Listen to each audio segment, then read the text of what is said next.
Қолғапты кию және шешу.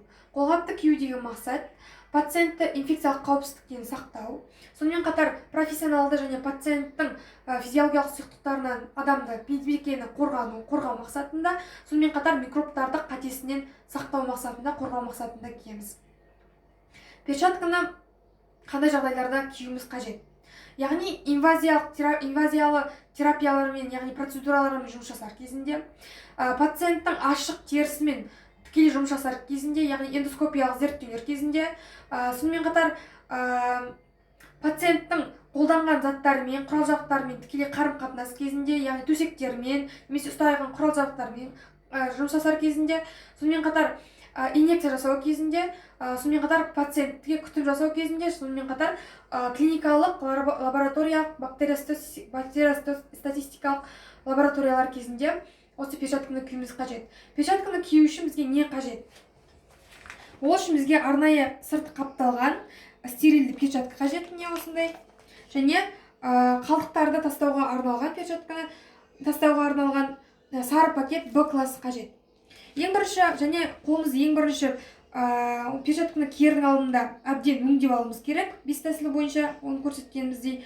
Және бірінші перчатканың қабын ашуымыз қажет.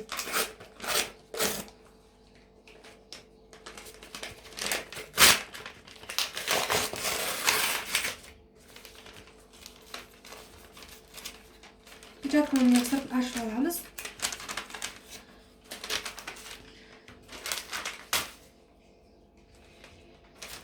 Содан кейін перчатканың қайырылған жерінен ұстап, стерильді бөлігінен сол қолымызға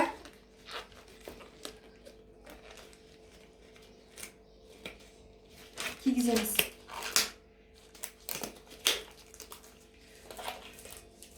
Екінші перчатканы киер кезінде перчатканың сыртқы жағынан қайырылған жерінен ұстаймыз да, оң қолымызға кигіземіз.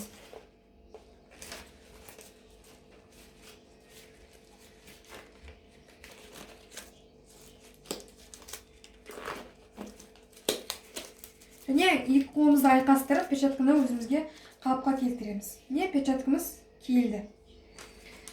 Енді перчатканы шешетін болсақ, онда бірінші перчатканы сыртқы бөлігінен ұстаймыз да, жерінен сол қолымыздың перчатканы шешеміз. Одан кейін перчатканы екінші жағын шешер кезде оң қолымызды үш жағынан ұстаймыз да, үш жағынан осылай шешеміз.